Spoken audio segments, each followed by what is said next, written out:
Glória a Deus. Estamos em mais uma aula, a lição de número 2. Nós vamos estar aqui estudando sinais que antecedem a volta de Jesus. Nesta lição, nós vamos aprender duas coisas. Primeiro, o arrebatamento, ele não é a segunda vinda de Jesus.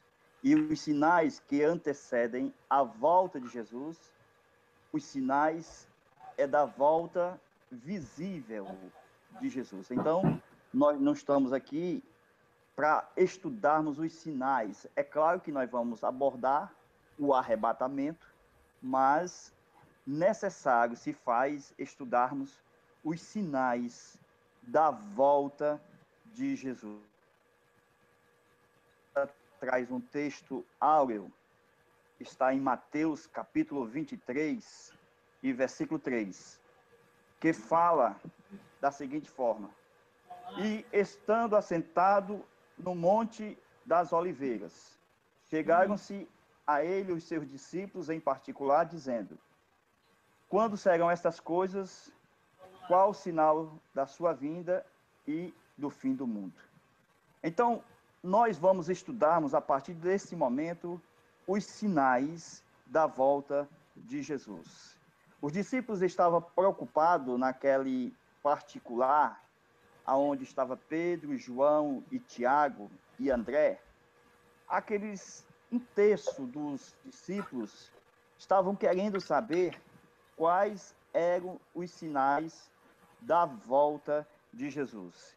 E ali eles começam a admirar a construção do templo, chega até pedir a Jesus para que ele olhasse e visse aqueles belos monumentos. Disse: não ficará pedra sobre pedra que não seja derribada. Então, logo de início, Jesus já dá o início de um sinal, porque aquele templo, na historicidade da igreja, nós temos relatos oficiais na história de que ele foi derrubado no tempo do general Tito, no ano 70 da nossa era, depois de Cristo, e assim cumprindo-se a profecia de Jesus a respeito do templo. É claro, em escala maior, essa profecia ela vai se culminar no tempo do anticristo, porque o anticristo ele vai erguer um falso templo, e esse falso templo, Jesus também vai derribar ele na sua vinda. Então, qual haverá o sinal da tua vinda? Então, são esses os sinais, iniciando aqui a nossa aula, que nós vamos falar a respeito dos sinais. A igreja não deve estar preocupada jamais com os sinais da segunda volta de Jesus. Os sinais não são para amedrontar crentes, mas devem ser estudados cautelosamente, com cuidado, para que nós não viemos ser enganados. É isso que Jesus nos ensina a respeito dos sinais que antecederão a sua volta, Wagner. Paz do Senhor, Wagner. Pai do Senhor, irmão Azevedo, Pai do Senhor a todos os nossos amados irmãos que estão nos ouvindo e vendo através desse vídeo. Hoje nós estamos aqui para falar sobre os sinais que antecedem a vinda de Cristo. Então, como você estava explicando, os discípulos, eles tiveram um momento com Jesus, que ele estava com a multidão, e depois a Bíblia diz que eles chamaram em particular. Então, eles mostram sabedoria, né? Eles estão sendo treinados, eles estão sendo trabalhados para assumir o ministério de Cristo futuramente. E eles, de cara, aqui já nos ensinam algo. Eles nos ensinam o seguinte: quando você tem uma dúvida, e quando está perante uma multidão, então você chama o mestre, o pastor, o professor da escola, um superintendente, alguém que tem um conhecimento que você julga que pode satisfazer a dúvida que você tem, e você chama ele em particular e pergunta a ele. Então, Jesus dá essa resposta, e eu queria mostrar aqui para os irmãos, ó, o Leudo acabou de falar, você acabou de abordar, Leudo, é esse livro aqui, História dos Hebreus, certo? Que é do historiador hebreu Flávio José. Flávio José, ele é sacerdote de linhagem Asmoneu, que é uma uma dinastia que houve na época dos Macabeus, após o período de Macabeus. E o Flávio José ele vai contar detalhadamente como foi a questão da queda de Jerusalém no ano 70. Nós sabemos que Nero era o imperador. Nero ele acaba sendo sucedido por Vespasiano. Vespasiano é um general dos exércitos romanos. Com a morte de Nero, Vespasiano assume a questão do império e manda o general Tito para que ele vá em uma campanha contra a Judéia. Não era Israel, não era território palestino, era conhecido como Judéia, a província da Judéia. Então a província da Judéia se rebelou contra os romanos no ano 66 a 70 depois da morte de Cristo, e com isso, o que foi que aconteceu? Aconteceu que os exércitos romanos entraram para combater com a Judéia. O Joséfo, ele está em Jotapate, que é uma cidade da Judéia, uma cidade ali dos domínios de Israel. Ele está combatendo contra os romanos. Os romanos levam cerca de 43 dias. Eles vencem a cidade, eles matam todos e capturam Joséfo. Joséfo, então, ele passa a ser prisioneiro de guerra dos romanos. Após ele ser levado para Roma, que em Roma Tito mandou fazer o Arco do Triunfo, esse Arco do Triunfo, ele mandou entalhar, ou seja, ele mandou desenhar no arco ele e os judeus sendo escravo dele, sendo conquistado por ele. Por isso que é chamado Arco do Triunfo, que é quando o general Tito ganhou a guerra com a Judéia e levou eles cativos. E no meio desses cativos vai então o homem que era sacerdote e que também era líder militar, que é o Flávio José. Flávio é o nome dele romano, o nome dele hebreu é José, então é Flávio José, que é o seu nome romano, quando ele passa a residir em Roma, e sobre a tutela do general, sobre a proteção do general Tito e do imperador Vespasiano, ele começa a escrever o seu livro que eu creio que muita gente já lê, é bastante conhecido, que é a História dos Hebreus. Ele reúne as guerras judaicas, toda a história de Israel, e reúne a grande guerra judaica, que ele diz que é a maior guerra de todos os tempos, que é a questão da Judéia se rebelar contra o Roma, o jugo de Roma. Então, quando Jesus fala que vai ter sinais, ele deixa claro para aquela geração que esse é um sinal específico para Israel, porque Israel ele vai ser testemunha ocular dessa profecia, ele vai ser o agente principal dessa profecia, aonde ele diz que não ficará pedra sobre pedra no templo, aonde ele diz que todos serão destruídos, eles serão dispersos pelo mundo, e isso acontece justamente no ano 70. E como você falou, explicando aí para os nossos amados irmãos, deixando bem claro o seguinte: a segunda vinda de Cristo, a vinda de Cristo não é o arrebatamento. Isso é uma coisa que nós precisamos deixar bem claro. As pessoas precisam saber bem claro o que é o arrebatamento e o que é a vinda de Cristo. O arrebatamento é um evento único, exclusivo e especial para a Igreja de Cristo. É rápido, é sucinto, direto e é para um grupo determinado de pessoas chamado Igreja.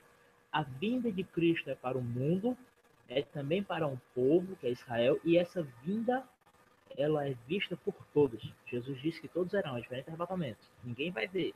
Já na vinda, todos o verão.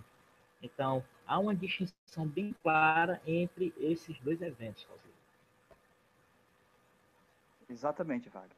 Olha, nós temos que nos preocupar com a nossa vigilância, a nossa santidade ao Senhor, porque sabemos que o arrebatamento é a qualquer momento. Então, nós não podemos esperar esses sinais para Jesus arrebatar a igreja. Então, os sinais, eles se mostram ali como sinais do fim do mundo. Porque quais são os sinais da tua vinda e do fim do mundo? Sabemos que a segunda vinda de Jesus vai culminar com o arrebatamento, ou seja, com o Armagedon. O arrebatamento será 7 anos antes da segunda vinda e o Armagedon acontecerá na volta visível de Cristo, onde todo olho verá. Então, a preocupação da igreja é com o arrebatamento e os sinais será exclusivamente para mostrar a Israel que o seu Messias está próximo de vir. Então, amados irmãos, nós vamos aqui citarmos um pouquinho as Escrituras, porque de particular nós somos a igreja do Senhor Jesus. Nós somos a igreja do arrebatamento e nós não temos uma filiação com o povo de Israel. Nós não somos israelitas, nós somos o povo de Deus remanescente, atual, que vai morar no céu pelo arrebatamento. Então, eu digo uma verdade: não é fácil estudarmos escatologia com respeito ao arrebatamento e à segunda vinda, porque muitos vão confundir arrebatamento com a segunda vinda. Aí fica citando textos que não fala sobre arrebatamento, que fala sobre a segunda vinda, e ali é exclusivamente para no tempo depois da grande tribulação, onde a igreja não estará mais na terra. Eu repito que o arrebatamento será a qualquer momento, e estamos aguardando Jesus voltar, e ele está às portas.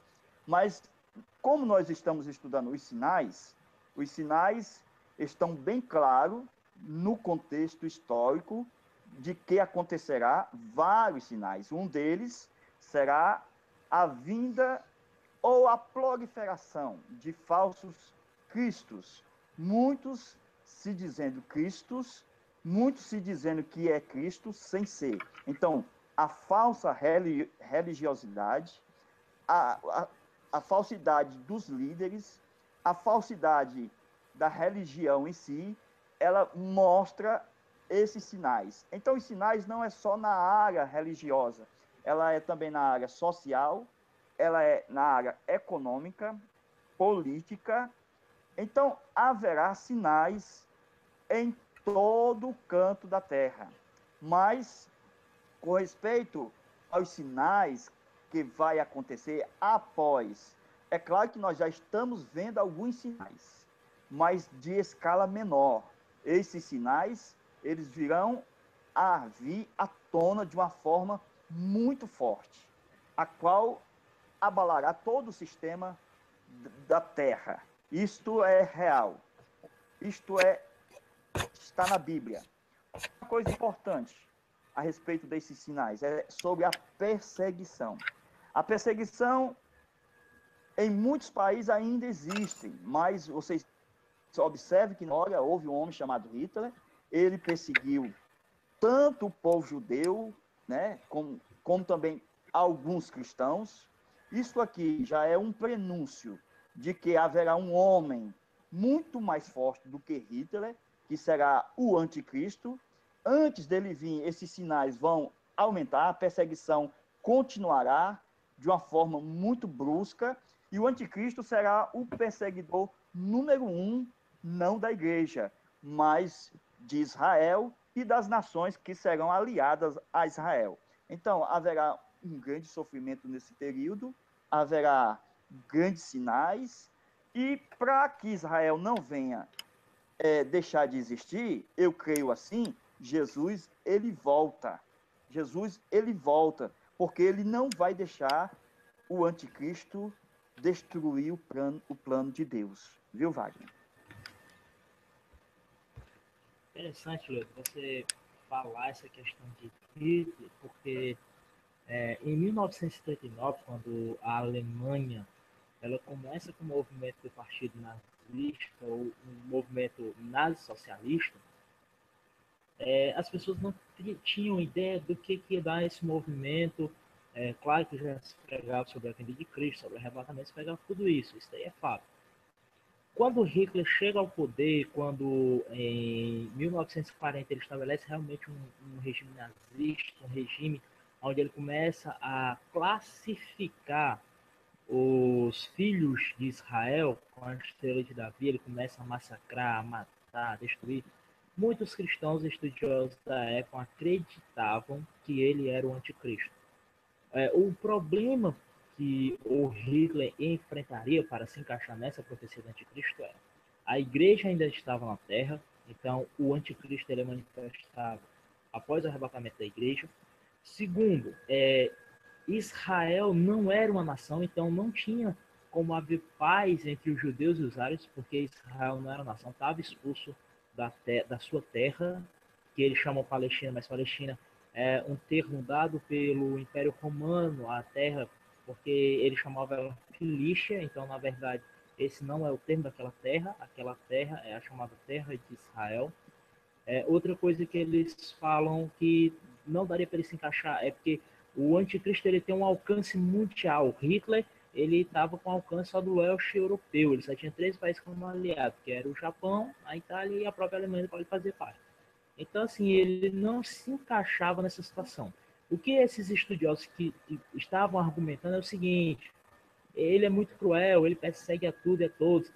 Eu fiz um cálculo aqui de quanto o Hitler e o sistema nazista matou.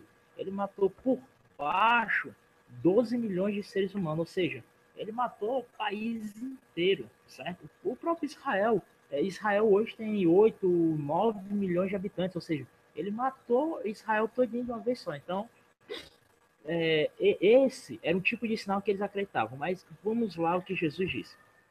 Ele disse que naqueles dias, uma das primeiras coisas que vai ser sinal é que muitos virão em nome de Cristo. Então, há esses dias passados na internet, surgiu alguém dizendo que era Cristo.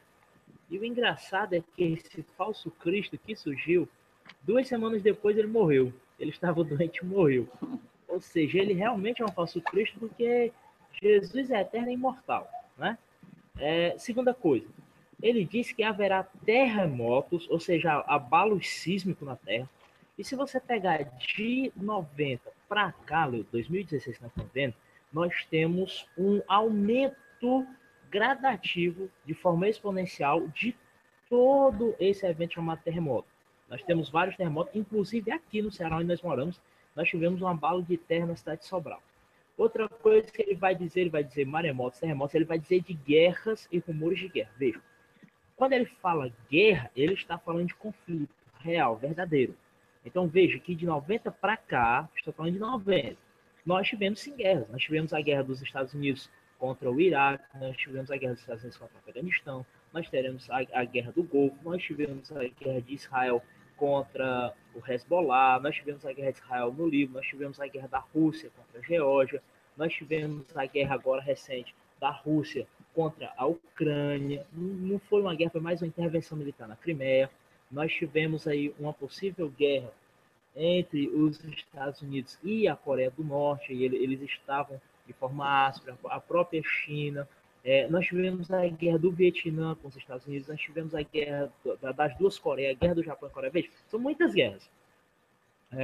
Outra coisa que ele vai dizer são rumores de guerra, ou seja, é aquelas nações que não entraram em guerra, mas que tecnicamente estão no estágio para entrar. Ou seja, por exemplo, as duas Coreias. As duas Coreias, elas na verdade nunca tiveram paz. Elas assinaram um armistício onde eles permanecem sem agressão, um pacto de não agressão. Você tem os Estados Unidos aí, que estavam conflitos com a Cuba, agora diz que melhorou. Aí você tem Israel, que sempre está em guerra com seus vizinhos árabes. Você tem agora a Arábia Saudita rompendo relações com o Irã. Você tem o Irã querendo atacar Israel. Você tem a Síria num conflito de 3 dimensões, um conflito com ele, um conflito com seu cidadão e um conflito às vezes com Israel, com outras potências do lado, tá certo? Nós temos a Guerra dos 6 Dias, enfim, nós temos muita coisa. Então, o que isso vai trazer? Isso vai trazer a compreensão de que os sinais que Jesus falou estão todos se cumprindo. Tá? Então ele fala de outros sinais, eles falam de epidemia. Leudo, prossegue aí, por favor. Muito bem, Wagner. Olha, esses sinais, nós temos Jesus falando que, de modo nenhum, esses sinais vão passar. Na verdade, é a geração que Jesus ele se refere a respeito a esses sinais é a geração dos judeus. Muitos interpretam essa geração como a sua religião e por aí vai. Mas essa geração aqui, Jesus está se referindo que não passará sem que todos esses sinais com o seu cumprimento aconteça. Então é necessário que a geração dos judeus, eles passem por todos esses sinais. Jesus garantiu a respeito do florescimento da figueira, olhai por vós, que a figueira está florescendo, também olhe para as outras árvores, está mostrando que a figueira é Israel. O florescimento da figueira se deu, todos nós conhecemos a história, em 1948, quando a ONU, a Organização das Nações Unidas, ela estabeleceu Israel como nação novamente, em 1948. Agora, vamos aqui. Muitas pessoas se utilizam de datas para determinar a volta de Jesus. Nós não podemos jamais estipularmos datas com respeito às gerações, conforme Jesus disse, essa geração não passará. Então, ele ali não estava colocando datas, nem o dia nem a hora, porque, humanamente falando, nem mesmo Jesus, ele sabia nem o dia e nem a hora, mostrando ali a sua humanidade. Ele atribuiu ao Pai a certeza do dia e da volta de Jesus com respeito à onisciência dele, que estava com ele, ali com o Pai. Enquanto Jesus estava na terra, ele tinha abrido mão dos seus direitos e ele disse, nem o Filho, somente o Pai sabe. Então, esta geração de que Jesus se refere à geração que não passará, é a geração dos judeus. Mas, infelizmente, tem pessoas marcando datas com respeito à geração. Por exemplo, alguém já disse que a geração que Jesus se referiu ali, que não passaria, era uma geração que viveu no tempo de 1914. E ali, se você pegar o que Moisés disse no Salmo 90, no versículo 10, que um homem vive 70 ou 80 anos, e ali tem uma base para uma vida de uma geração, então ele jogou exatamente uma seita aí, conhecida como TJ, jogou em cima de 1914, a geração com 70 anos, e assim esta geração já pereceu, porque ela se acabou-se em 1070, com mais 1914, em 1984 anos. Então, já estamos em 2015, essa geração de 1914 não existe mais, com respeito à data ao ano de 70 anos, dado a uma geração. Então, Jesus, quando se referiu àquela geração, ele não estava mostrando que era a de 1914. O que está surgindo hoje em nosso meio, que devemos ter muito cuidado, é que, como houve o florescimento da figueira, que a nação de Israel voltou a ser nação em 1948, o que está surgindo atualmente são novas datas para a volta de Jesus. Imagine aí, se você pega 70 anos de uma geração e joga em cima de 1948, nós vamos para o ano 2018. Então, estão marcando aí que o final de todas as coisas, os sinais de tudo, a volta de Jesus, o Armagedon, vai se culminar no ano de 2018. Então, no máximo aí, porque dependendo da robustez, o homem pode ir a 80 anos. Então, 2018, com mais 10 anos, 2028 é o fim do mundo. Seria lógico nós acreditarmos, conjecturarmos a respeito desta data, de que Jesus ele vai voltar, no máximo, em 2028? Então, nós temos que ter muito cuidado, porque muitas heresias, muitos falsos profetas têm surgido por causa de marcar datas. E Jesus garantiu, acautelai-vos, que ninguém vos engane. Viu, Wagner? Perfeitamente, perfeitamente. Eu queria aqui retornar ao que eu estava dizendo naquela hora, e também acrescentando o seguinte. você falou de uma coisa muito interessante aí, que foi a questão daquela geração que Jesus está se referindo, né? Aquela geração que Jesus está se referindo é a geração do ano 70. Jesus está dizendo que toda aquela destruição da Judéia e do templo não passaria daquela geração. Então, o que nós podemos ver de antemão é que aquela geração pereceu junto ali no ano 70 e foi para a diáspora, ou seja, a dispersão dos judeus no mundo inteiro. Quando você fala dessa questão de que as pessoas têm essa tendência a marcar datas para o fim do mundo ou cataclismos mundial e de formas naturais, isso é seguido no Império Incas pelo a tradição maia. Então, os maias eles fizeram uns cálculos e de acordo com esses cálculos o mundo se acabaria em, se eu não me engano, 21 de agosto de 2012. Ou seja, quando nós chegamos no 2012, nós, oh, o mundo vai se acabar e tal. Eu vi pessoas dizendo brincadeiras comigo, e aí quando o mundo se acabar, o que, que a gente vai fazer depois? Não vamos fazer nada, o mundo se acabou. Amanhã você me liga, se você me ligar, realmente o mundo não acabou. Então, vamos lá. O que a Bíblia diz? A Bíblia diz que, primeiro, há um dia do arrebatamento. Então, esse dia do arrebatamento, ele é igual a uma página de computador. É escolhido aleatoriamente, ou seja, quem sabe é o Pai. O Filho não sabe, os anjos não sabem, os crentes não sabem, ninguém sabe.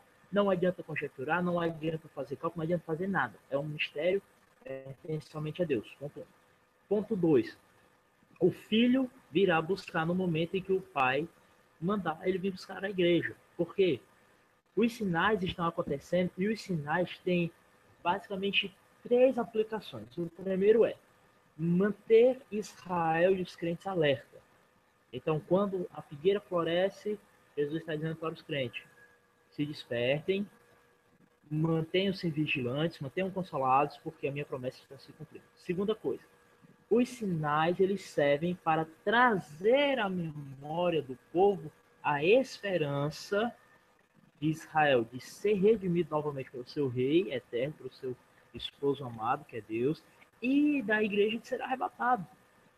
É tanto que Paulo, quando ele termina, tanto em Corinto, em 1 Coríntios 15, quando ele fala de arrebatamento, quando em 1 Tessalonicenses 3, ele vai falar de arrebatamento, ele fala o quê?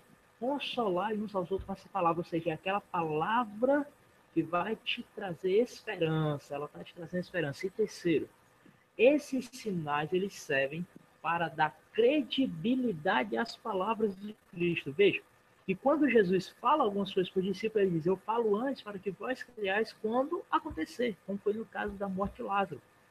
Ele disse: olha, Lázaro morreu, mas eu não estou lá e fogo nisso, ou seja, eu dou graças a Deus por isso, eu me alegro por isso, para que quando eu esteja lá, então vocês tenham a compreensão de que tudo que eu predisse é verdade. Veja, quando Jesus fala isso, ele está dizendo o seguinte: isso daqui é um método creditício, ou seja, é um método de credibilidade da minha palavra. Então, do jeito que Jesus fala, está acontecendo. Vamos lá os sinais. O aumento do conhecimento. Isso é um fato. O conhecimento, ele se equalizou-se na humanidade de uma forma tão grande que hoje nós não temos como dimensionar a capacidade desse conhecimento. Veja, nós temos impressora em 3D. Ela imprime o objeto, Leudo. E a todas as pessoas que estão nos visualizando. A quem pensaria nisso no século XIX, ou até mesmo no século XX, ou até mesmo há 10 anos atrás? Nós temos essa tecnologia que nós estamos usando no Hangout, que na década de 90 nós nem imaginaríamos. Vamos lá, conhecimento na área da ciência, conhecimento na área aeroespacial, conhecimento na área da física, tudo isso explodiu de forma gigante. Conhecimento da literatura, de tudo, de arqueologia, do conhecimento dos bíblicos. Segundo, uma perseguição muito mais feroz contra cristãos e judeus. Olha, se você pegar um jornal que estava em circulação no dia desse, ele tem um movimento xenófobo, ou seja, aqueles que odeiam estrangeiros, na África do Sul dizendo death, morte, a Jews e Christian, ou seja, morte a judeus e cristãos. Você ganhará $50 para quem matar um judeu e um cristão. Então, você está perseguindo e da forma mais atroz e maléfica os cristãos. Os cristãos morrem hoje no mundo numa base de 115 mil cristãos são assassinados no mundo inteiro, principalmente nos países islâmicos, nos países muçulmanos. O EI está matando centenas de cristãos e judeus. Nós temos judeus perseguindo o mundo inteiro, nós temos cristãos perseguindo o mundo inteiro. É um sinal de Cristo. Ele falou isso claramente. Outros sinais são os sinais da natureza, os maremotos, os terremotos, os furacões, os tornados. São sinais que a natureza está dando, que Cristo falou, para além de dar credibilidade à sua palavra, ter um chamamento mundial para isso. Por quê? Porque quando acontece uma catástrofe natural, o mundo inteiro se mobiliza para ver. Você tem 115 mil mortes de pessoas, ninguém liga. Quando você tem um tornado que mata aí um monte de gente, como foi o tsunami no Japão, as TVs do mundo inteiro voltam para aqui. Quando você tem uma guerra, as TVs do mundo inteiro voltam para aqui. Então, Jesus, de forma sábia, de forma inteligente e de uma forma presciente, ou seja, ele já sabia que isso ia acontecer, ele prevê, ele fala, ele deixa isso registrado através da Bíblia, através de seus santos apóstolos, para que quando aconteça nós venhamos crer. Ou seja, os sinais da vida de Cristo é o crédito 100% que as palavras de Cristo são verdadeiras. Nós devemos acreditar, nos manter preparados, consolados e edificados na rocha que é Ele, para o arrebatamento.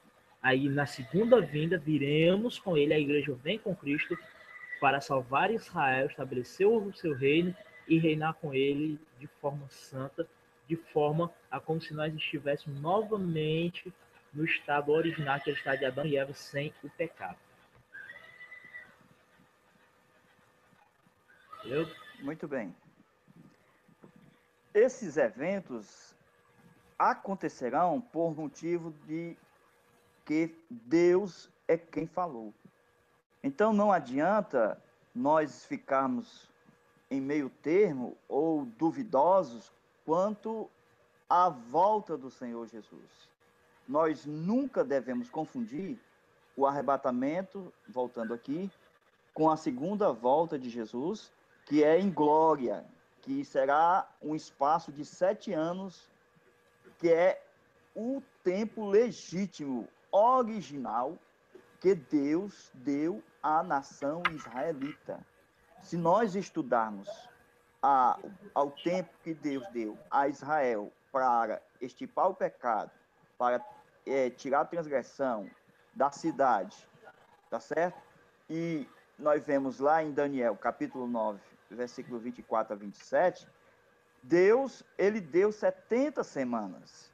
E essas 70 semanas, segundo a história, nós não temos tempo aqui bastante para explicarmos, mas nós estamos aguardando Jesus voltar, porque o relógio de Israel, ele para exatamente quando abre-se o tempo dos gentios, que é o tempo da graça, que Deus, quando Israel rejeita Cristo, Deus agora abre a salvação a todos os homens, esta nova porta, essa nova esperança para quem quer aceitar o Cristo redivivo, ressuscitado pela fé em Jesus, possa agora ser restaurado, ter uma vida santa, uma vida com Deus, uma vida no céu. Então, o momento é esse. A segunda vinda literal de Jesus é 7 anos após o arrebatamento. Então, a última semana de Daniel é exatamente 7 anos. Período esse que a igreja não vai estar. Se a Bíblia diz que as 70 semanas estão determinadas ao povo de Israel, à nação israelita, então não tem nada a ver com a igreja. São determinadas sobre Israel o tempo da grande tribulação. Coloque isso na sua mente. O período da grande tribulação, ele dá certinho com a última semana de Daniel. E a última semana de Daniel é o fechamento das 70 semanas que estão determinadas sobre o povo de Israel. Então, a igreja não passará pela grande tribulação. Isto está nas profecias lá de Daniel, com respeito às 70 semanas.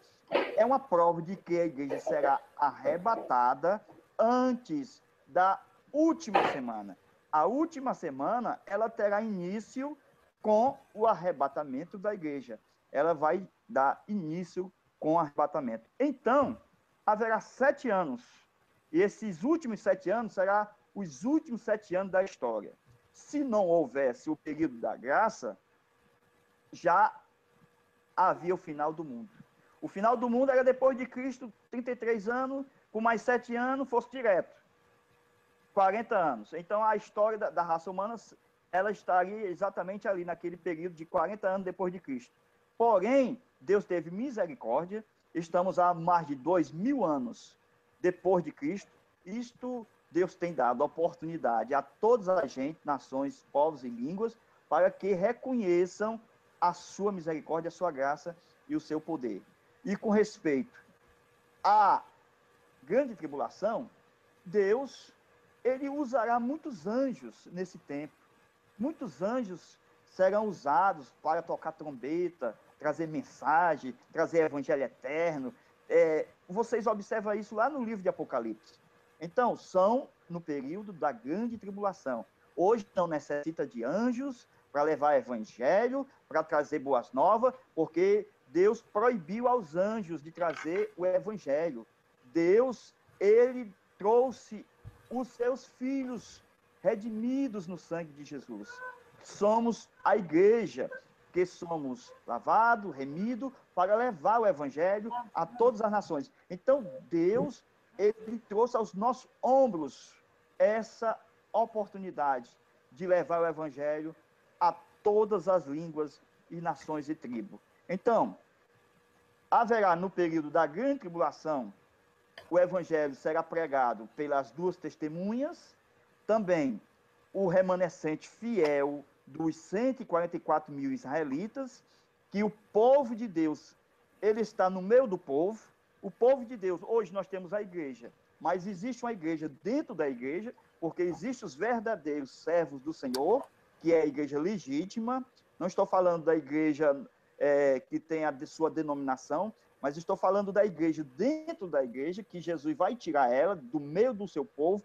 O povo de Deus vai ser tirado do meio do povo, e assim vai acontecer com Israel. Os israelitas que são de Deus, Deus vai os salvá-los, que está dentro de Israel. Então, haverá israelitas salvos, no meio da nação israelitas, 144 mil, para evangelizar todo o povo daquele tempo, daquele período da grande tribulação. Nós observamos que hoje não há essa necessidade, porque o Espírito Santo já foi derramado, nós estamos com essa missão de levar ao evangelho a todas as nações, é uma tarefa exclusiva da igreja, não é necessário anjo para proclamar essas verdades, até mesmo o Senhor proibiu, como eu disse, porém, nós temos que saber de uma coisa, a igreja tem que estar vigilante, porque nós não sabemos quando virá o nosso Senhor, se é pela manhã, se é pela tarde, se é pela noite, se é no cantar do galo, se é de manhã, nós não sabemos a que hora há de vir o nosso Senhor. Então, estejamos vigilantes, porque ele virá a qualquer momento. Ele pode vir na primeira vigília, na segunda vigília, na terceira, na quarta vigília. Ele pode vir no momento em que acabou o culto, fomos para a nossa casa, e ele pode vir na vigília da madrugada, quando nós não estamos esperando. Viu, Wagner? Mas eu queria mostrar aqui também para o pessoas que estão vendo nosso vídeo, esse livro, tá? Israel, Gog do Anticristo. Então, é do Abraão de Almeida, lançado pela CPAD. E aqui nós temos outra situação também para o fim dos tempos. O primeiro é, estamos vivendo 69 semanas de Daniel, tá? Sai daí, Marisa. Sai daí, Marisa. Sai daí, sai. Estamos vendo 69 semanas de Daniel. Estamos no meio da última semana. Esse meio ele foi parado, ele foi parado. Por quê? Porque Jesus vem, morre, ele cumpre aquilo que ele tem que cumprir. Os judeus o rejeitam e, como disse você, estabelece aí o tempo da graça. no tempo da graça, a Bíblia diz, Paulo diz, que ainda não se completou a medida dos gentios, ou seja, ainda não se findou esse tempo de graça. Ele diz que quando se findar esse tempo de graça, então virá, está escrito lá em Jeremias, um tempo de angústia para Jacó, como nunca se houve desde a fundação dos tempos. Esse tempo de angústia fala justamente do anticristo e de seus exércitos, que estarão lutando contra Israel, lutando contra o povo de Deus. Lembrando, Israel está desarmado, Israel está com toda a sua guarda baixa, porque Israel acaba de sair de um pacto de 7 anos de paz com o anticristo, Israel acaba de formalizar oficialmente uma paz com seus irmãos, os árabes, Israel acaba de ter um período de paz e gozo como uma nação, como sempre foi. Só que agora estamos em 3 anos e meio, o anticristo rompe essa paz com Israel, ele alia os exércitos do mundo inteiro para ir contra Israel, e agora nós temos sim o chamado Armagedon. Israel tenta se reabilitar, mas não tem como, é muitas potências. E aí entra sim os Estados Unidos, é o que muita gente pergunta como os Estados Unidos entrarão contra Israel se os Estados Unidos é aliado de Israel, mas vai ter que entrar, porque a Bíblia diz que são todos. E a Bíblia diz que aí o Cordeiro vem, luta por Israel, vence, destrói os inimigos com o sopro da sua boca. Israel passa 6 meses só enterrando um cadáver, tá certo? E aí vem a profecia de Ezequiel 39, que ele fala de Gog, da terra de Magog. Alguns estudiosos acreditam em 2 linhas de pensamento sobre quem é Gog. Eles acreditam que seja a Rússia ou a China, que fica ao norte de Israel. Mas eles também têm uma compreensão de que quando Ezequiel vai falar do exército desse, que é muito grande, Ezequiel usa um termo no hebraico chamado bizarmente, e esse termo ele é traduzido por vermelho. Então, alguns estudiosos pensam que é a China, por a China ter o chamado Exército Vermelho. Mas outros também tendem a pensar que a Rússia, pela bandeira da Rússia ser vermelha e ser o martelo e a foice. Então, fica aí um consenso muito grande sobre quem será esse Gog da terra de Magog contra Israel. O que a gente sabe é que é uma grande nação poderosa como a Babilônia, da terra do norte, vai se levantar contra Israel. Israel não tem meios militares, repito, de lutar contra essa nação. Não é só pela questão de ter, mas é pela questão dele não estar preparado. Israel não espera esse ataque. Ele vem com o mundo inteiro, ele vem as grandes nações, as pequenas nações, todas elas se aliam contra Israel. Então, aqui está acontecendo a grande tribulação. Enquanto a igreja está no céu, em 7 anos de paz, de gozo, em 7 anos comemorando as suas bodas, as núpcias com o Cordeiro, na terra está havendo uma batalha como nunca houve antes. Está havendo flagelos de Deus para punir os ímpios, está havendo toques de trombeta, derramar de taça, está havendo tudo isso. Mas vejamos, isso não é para a igreja. Isso é a segunda vinda de Cristo, é o que foi profetizado por Zacarias. Que ele virá outra vez para livrar os judeus. Os judeus, não é a igreja. A igreja está com ele. Judas disse que ele virá com as suas miríades de santos. A crença que existe desse versículo de Judas, quando ele fala que Enoque profetizou sobre a vinda dele com as suas miríades de santos, é que miríades de santos aqui não sejam anjos, mas sejam os remidos, a igreja que vem com ele. Uma igreja restaurada, uma igreja glorificada, com seu corpo glorificado, porque a igreja agora vem como Cristo é, a manifestação de toda a glória, de toda a plenitude de Cristo na igreja, que é a glorificação do corpo, livre de pecado, livre de incorrupção, com imortalidade, não mais passível de morte, tá certo? Então, o que há aqui? Existe aqui o cumprimento de todas as profecias escritas no Velho Testamento e no Novo Testamento.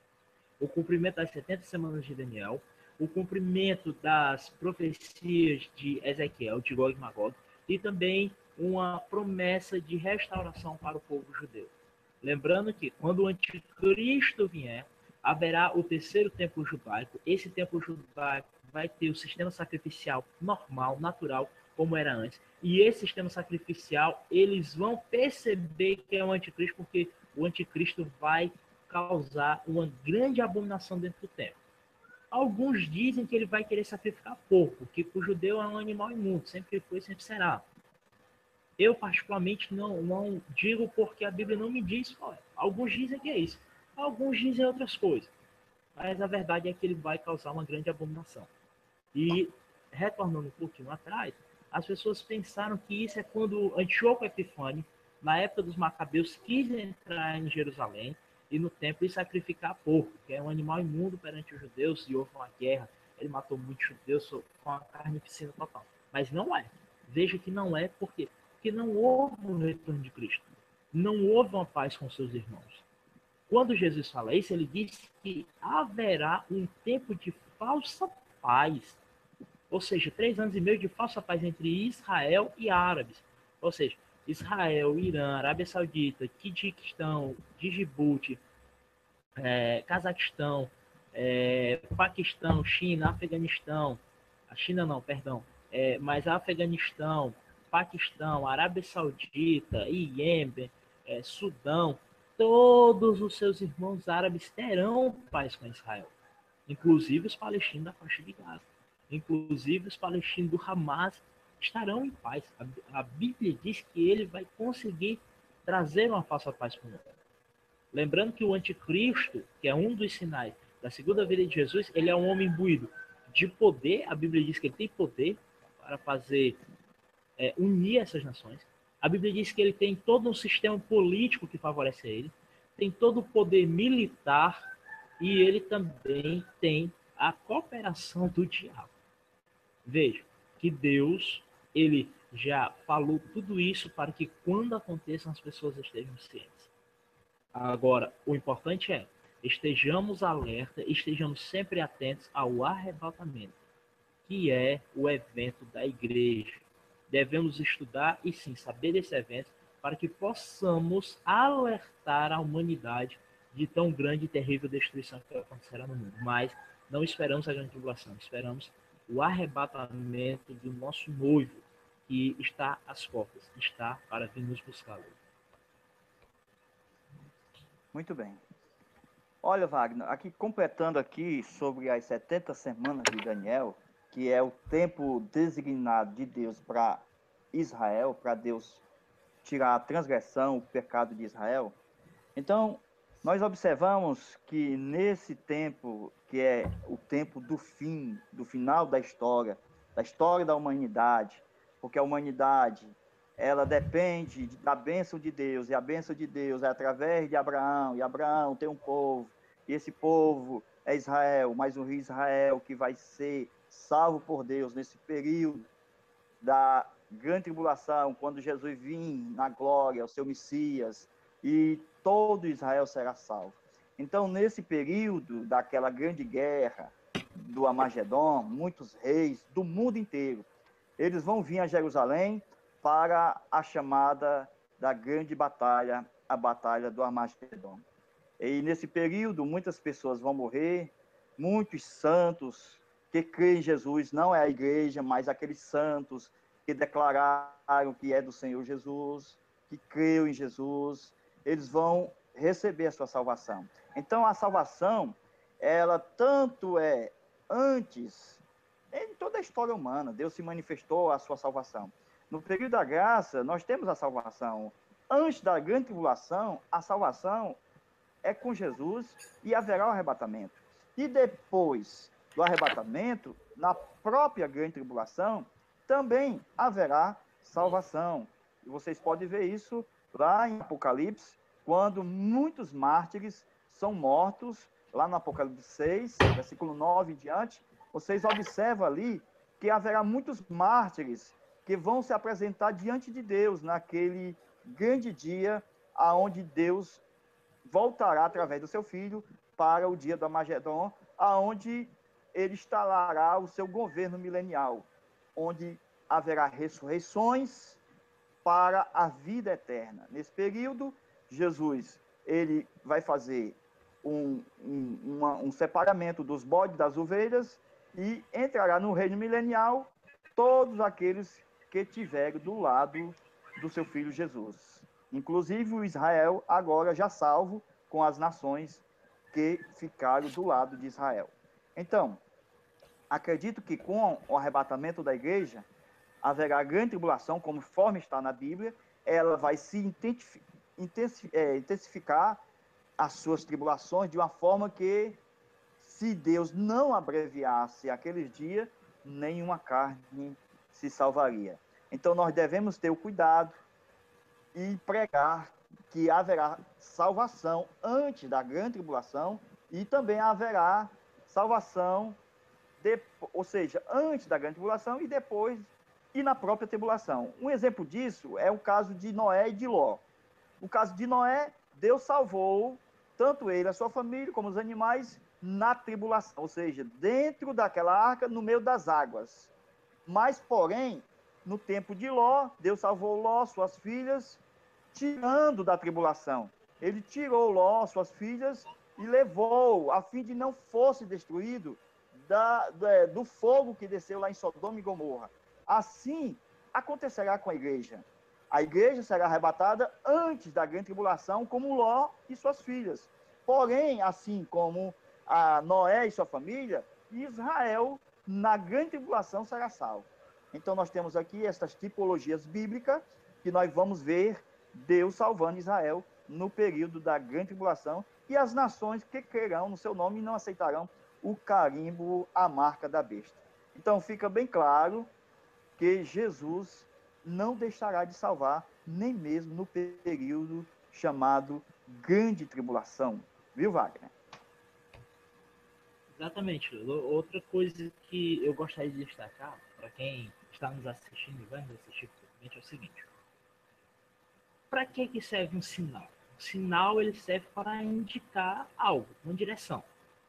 Então, veja que os sinais de Jesus eles compreendem a nossa tecnologia moderna. Os sinais de Jesus compreendem as duas maiores tecnologias e os dois maiores sentidos do homem para aprender, o visual e o auditivo. Ele fala de coisas que são visíveis, ele fala de coisas que iremos escutar, e ele fala também de coisas que podemos sentir.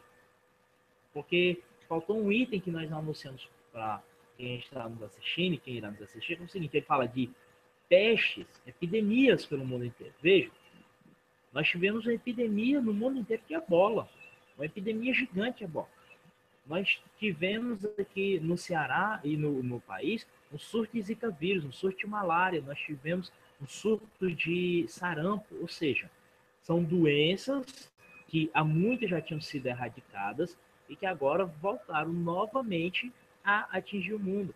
Há um tempo atrás nós tivemos a gripe H1N1, há um tempo atrás também nós tivemos a gripe aviária, ou a gripe do frango, como queiram chamar. Então, isso nada mais é do que o cumprimento daquilo que Jesus falou. Ele falou que iam haver pestes, fome. Essa questão da fome também é interessante ser discutida pelo seguinte.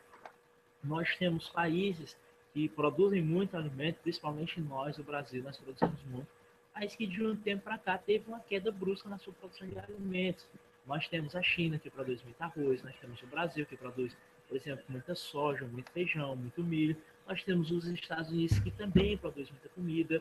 Nós temos Israel, que também produz muita comida. Israel é considerado o cesto de alimentos da Europa, porque Israel produz tomates, Israel produz de forma miraculosa, de forma divina mesmo, os seus alimentos, porque é Deus que ajuda aquele povo.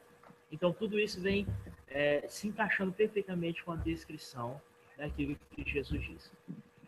Agora, outra coisa, Leo, que vem a fazer os sinais acontecerem nesses últimos dias, Jesus disse que é a apostasia. Veja, o apóstolo Paulo, ele escrevendo a Timóteo, ele vai dizer que nos últimos dias virão tempos trabalhosos. O que são esses tempos trabalhosos? Tempos trabalhosos. Nada mais é do que a compreensão de homens que se desviam da fé. E aí vem outro problema, a apostasia, o desvio da fé, o desvio das doutrinas cristãs. Então, esses tempos trabalhosos é compreendido pelo menos em 4 aspectos. O primeiro é o desvio total daquilo que se busca em Deus. Por qual motivo? Pela secularização. Então, pela a forma secular que o mundo adotou para viver sua vida, de moralidade, de ética, de trabalho, de tudo.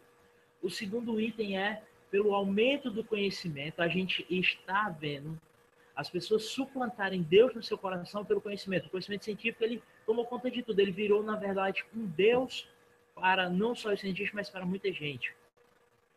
Terceiro aspecto, no aspecto religioso, porque o cristianismo, como a maior religião do mundo, está caindo e o islamismo vai ser a maior religião do mundo.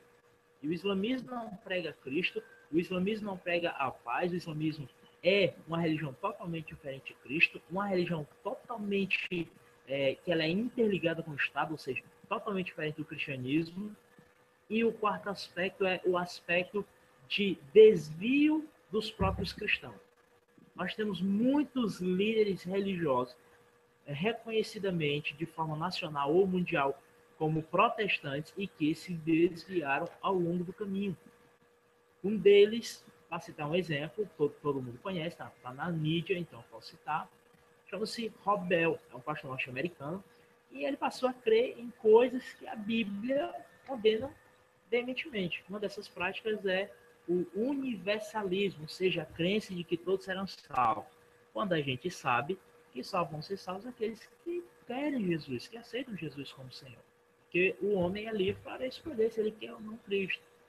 Outra crença de outro grupo que se levantou um tempo atrás foi no caso do Tim Jones, que era um pastor norte-americano, e acabou pegando as pessoas e dizia que Deus tinha dado uma revelação de uma nova terra, de uma terra onde ele poderia plantar, colher e viver como vivia o Israel bíblico. Ele foi para lá, acabou envenenando todo mundo, matou todo mundo e por fim se matou.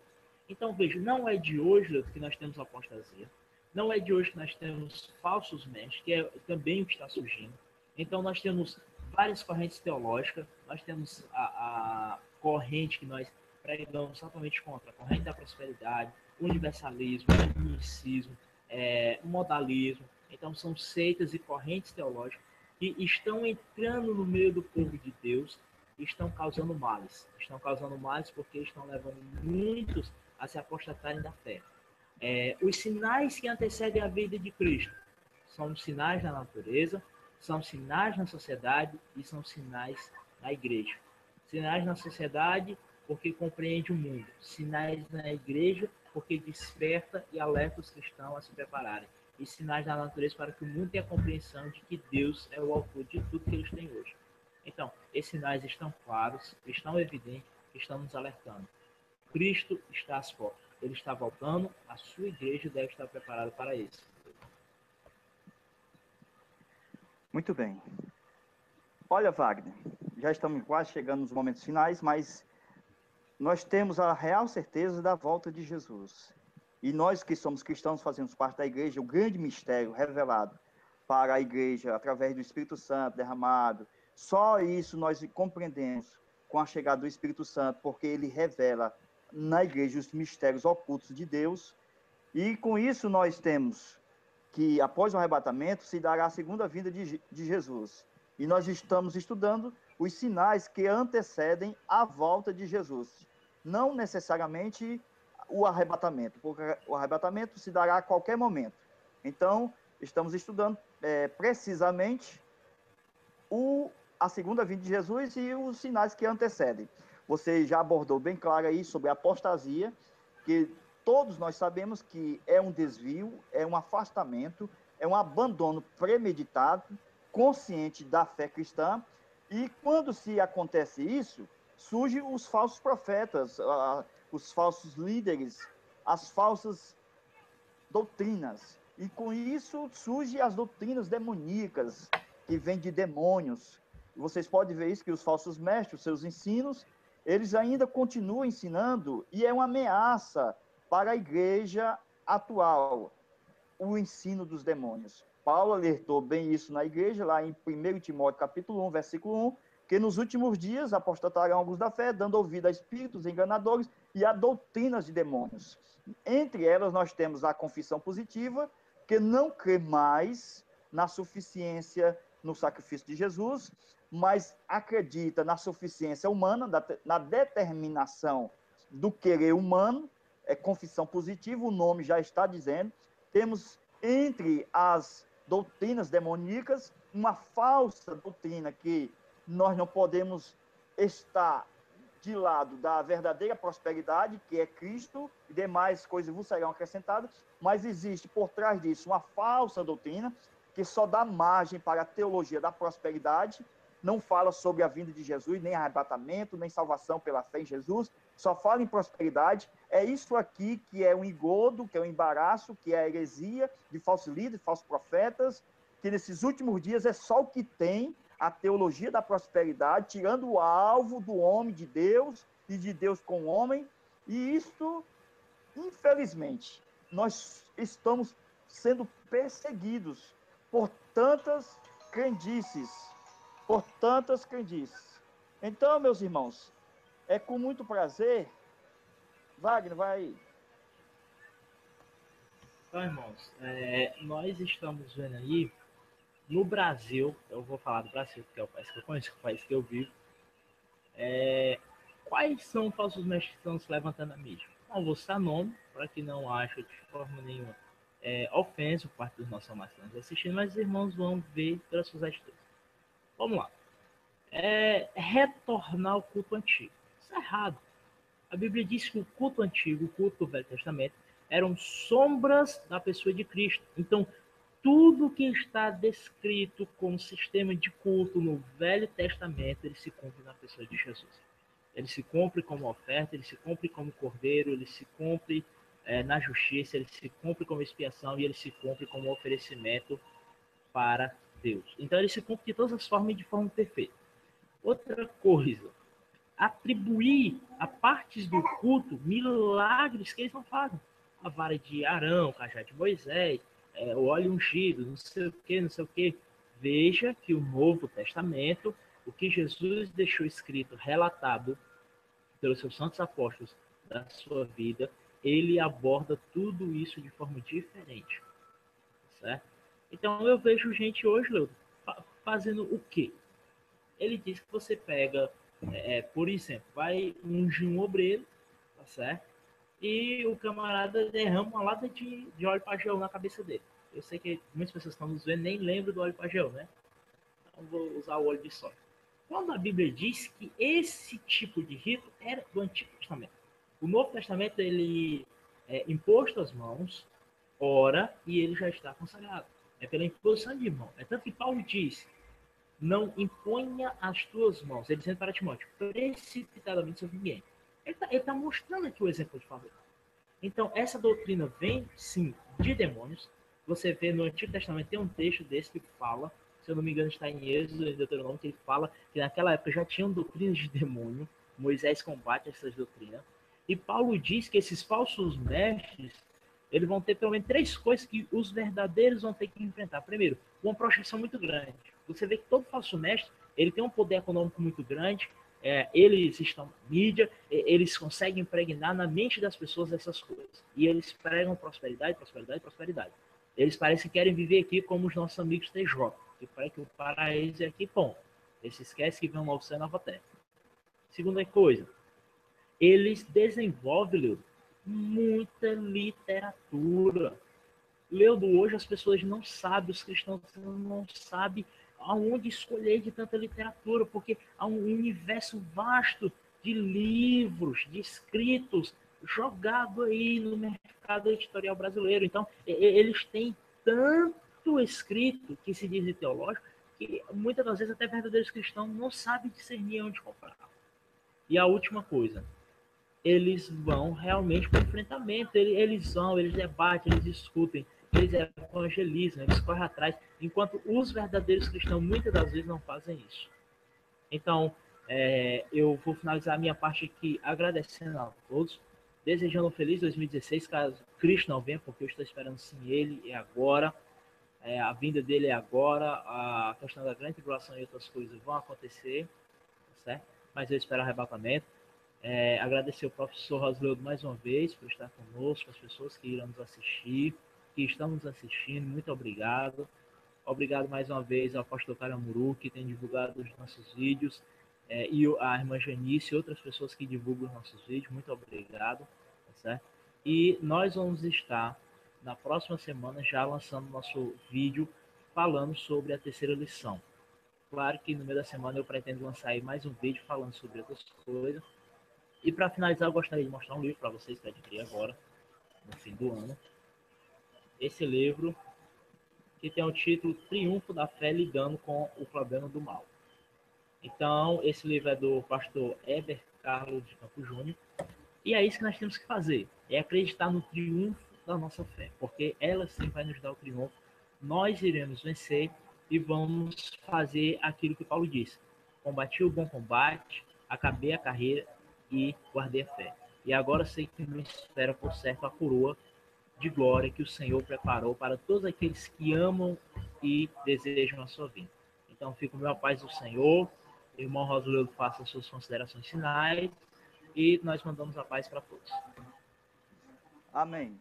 Meu irmão e querido professor Wagner, é com muito prazer que nós estamos aqui despedindo os nossos irmãos que estão nos ouvindo, nos vendo através desse vídeo. Eu quero desejar um feliz 2016, muita paz, muita saúde, muita prosperidade, muito amor e muita dedicação a Deus nesses últimos dias. Estamos estudando a doutrina, o ensinamento das últimas coisas. É provável que quem estuda a palavra do Senhor deve se aproximar mais de Deus, porque o estudo escatológico não afasta ninguém de Deus.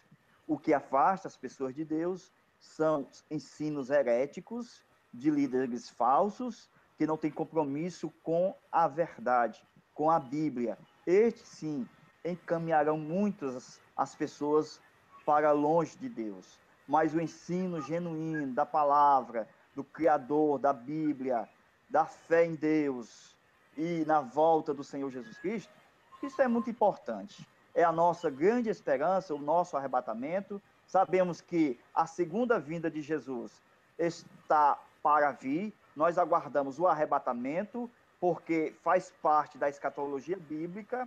E a segunda vinda de Jesus está nas profecias de Daniel. Todos vão ver que Jesus Cristo realmente é Deus, existe, é poderoso e é isso aí.